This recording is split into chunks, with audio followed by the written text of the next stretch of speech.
இயேசு கிறிஸ்துவில் எனக்கு பிரியமான சகோதர சகோதரிகளே, இன்றைய நாளிலே நாம் பார்க்க இருக்கின்ற நற்செய்தி மத்தேயு நற்செய்தி அதிகாரம் 10 இறைவார்த்தைகள் 1 முதல் 7 முடிய. இந்த பகுதியிலே ஆண்டவர் இயேசு கிறிஸ்து சீடர்களை தேர்ந்தெடுக்கின்றார். அவர்களை பணி செய்ய மக்கள் மத்தியிலே அனுப்புவதை நாம் பார்க்கின்றோம். அதுபோக இறுதியாக இறைவனிடத்தில் ஜெபத்தின் வழியாக நாம் இறைவேண்டல் செய்ய இருக்கின்றோம்.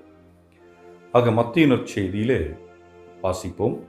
அக்காலத்தில் இயேசு தம் சீடர் 12 தம்மிடம் வரவழைத்தார்.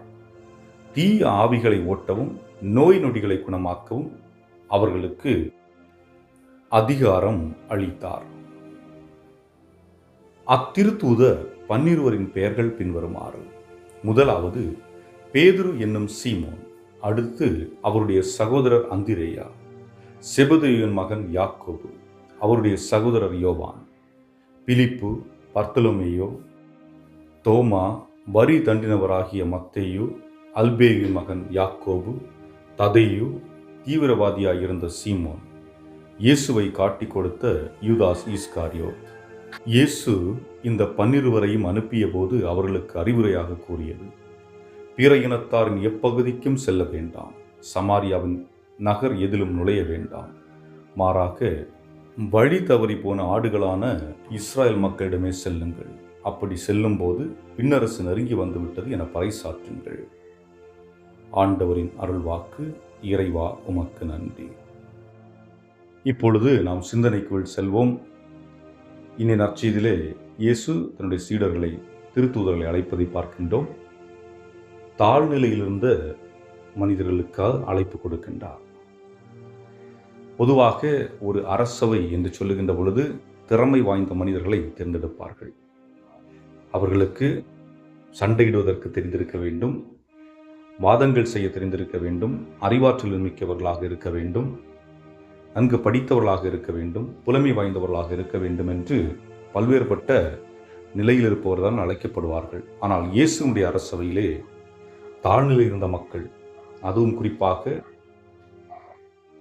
படிப்பு அறிவு அதிகம் இல்லாத மக்கள், ஏழை மக்கள், இன்னும் மீன்பிடித்து கொண்டிருந்தவர்கள், ஆக சாதாரண மக்களை தன்னுடைய பணியை ஆற்றுவதற்காக அழைக்கிறார்கள். இவர்களிடத்திலே கொள்கை இருந்ததா, கோட்பாடு இருந்ததா என்றால் ஒரு சிலரை தவிர எந்த கொள்கையும் கோட்பாடும் இருந்ததாக தெரியவில்லை. அப்படிப்பட்ட மக்களை இயேசு ஏன் அழைக்க வேண்டும்? காரணம், இந்த உலகத்தினுடைய அரசவை என்பது வேறு, இயேசுனுடைய அரசவை என்பது வேறு. இங்கே மற்றவர்களை எதிர்த்து சண்டையிட செய்ய வேண்டும், அங்கே தண்ணியை கொடுத்து பிறரை காப்பாற்ற வேண்டும். அங்கே சண்டைகள் செய்வதற்கு வழி தேவையில்லை, வாள்கள் தேவையில்லை, வாழ்க்கை தான் தேவைப்பட்டது. கத்தி எடுத்து சண்டை போட வேண்டிய அவசியம் இல்லை, மாறாக வார்த்தையின் வாயிலாக, வாழ்க்கையின் வாயிலாக செய்ய வேண்டிய காரியங்கள் இருந்தன. ஆக முதல் அழைக்கப்பட்டவர்கள் யார் என்று பார்க்கின்ற பொழுது யூதர்கள் தான். ஆக சீடர்களும் யூதர்களாக இருக்கின்றார்கள். அந்த யூதர்கள் மத்தியில் தான் இயேசு தன்னுடைய சீடர்களை அனுப்புகின்றார். என்றால் மாற்றம் என்பது முதல் நம்மிடமிருந்து ஆரம்பிக்கட்டும்.